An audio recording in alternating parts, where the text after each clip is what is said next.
am Elle Varner, and I am SoulCulture. Can I get a refill? Can I get a refill?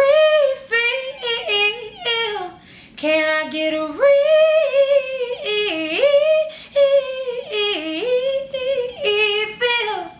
Yeah. First time I wrote, my dad was working on this artist. He had a little label, and being a little brat, I was like, Dad, that song sucks. And he was like, oh yeah, you think you could write a better song? I was like, yeah. And I had no idea. I'd never even tried it. And he was like, okay. And he left me there for about an hour and a half with the engineer.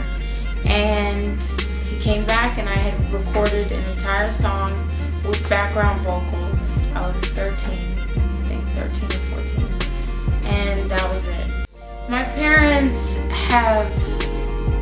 are like many artists in this world that get to a certain level, and that was it. And for me, like, if my parents had been super famous, super successful, I wouldn't even be who I am. Like, seeing my parents struggle, watching them work tirelessly and go after their dream was important for me to see and know what it's really like, not just all the glamour. And they've helped me to avoid so many things that them having no idea. Like, their parents, my grandparents are working class, like, they had nothing to do with music. So they had no blueprint. And I have both parents as a complete blueprint for what to do and what not to do. It's been pretty awesome. London, that was my biggest cultural experience. Being exposed to the different, like, I made friends in Hackney and Camden, and just seeing what the life is like there on the nice end, and Oxford Circus, and where it's not so nice.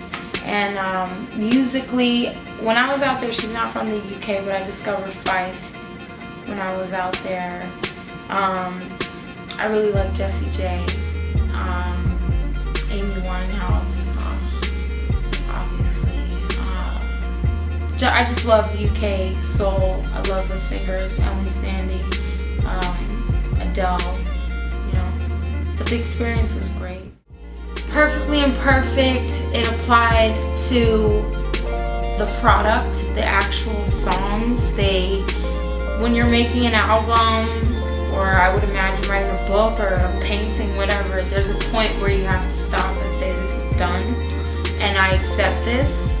And that's where, once I came up with that title, I knew the album was done. Like, this is perfectly imperfect. It's not perfect.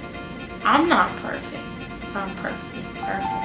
And it's awesome. Like, I want people to feel that way when they listen to the music. I want them to feel good about themselves, and I want them to feel like, oh, she gets me. Sonically, on the album, you can expect a real fusion of hip-hop and soul. Like, the vocals are very soulful, R&B type, but the beats, a lot of them are hip-hop. Some of the songs are really stripped down, so it was a bit scary at first to be that bold, to say, you know what, I'm gonna have one song on here that's like you could listen to about to go to the club, and another song that has no drums and it's just guitar and vocal and a couple little things, like, and one song that's so acoustic with the piano. There's so much different stuff on there, but together it just works beautifully.